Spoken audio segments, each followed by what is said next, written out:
মেয়েদের কাছে পরম লোভনীয় বস্তু।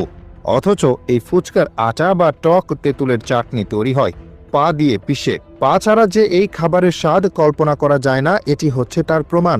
দেখুন কতটা সুন্দর পরিবেশে তৈরি হচ্ছে ফুচকা।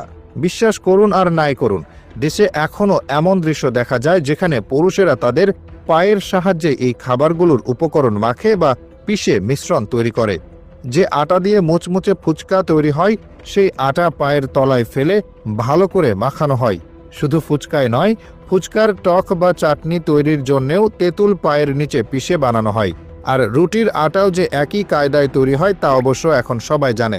ভাবুন তো একবার, একজন মানুষ হয়তো সারাদিন পরিশ্রমে ঘেমে আছে, তারপর আবার ধুলোমাখা পা দিয়ে দিব্যি মেখে ফেলছেন ফুচকার আটা, আর সেই আটা দিয়ে তৈরি হচ্ছে মেয়েদের প্রিয় ফুচকা।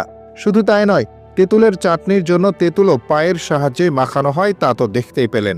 যে খাবারগুলো পায়ের স্পর্শে তৈরি হচ্ছে সেগুলো আবার পরম তৃপ্তিতে খাচ্ছেন নারীরা। কারো মুখে হয়তো তেঁতুলের টক চাটনির স্বাদ, কেউ বা মুচমুচে ফুচকার স্বাদে মগ্ন। তাদের মনে কি একবারও প্রশ্ন জাগে এই খাবারগুলো কিভাবে তৈরি হয়েছে, নাকি স্বাদের কাছে সবকিছুই তুচ্ছ? যিনি খাচ্ছেন তিনি হয়তো কিছুই জানেন না। অনেকে এ যুগে এমনও আছেন যাদের এ ব্যাপারে ধারণাই নেই, সাদা মনে মজা করে খেয়ে নেন।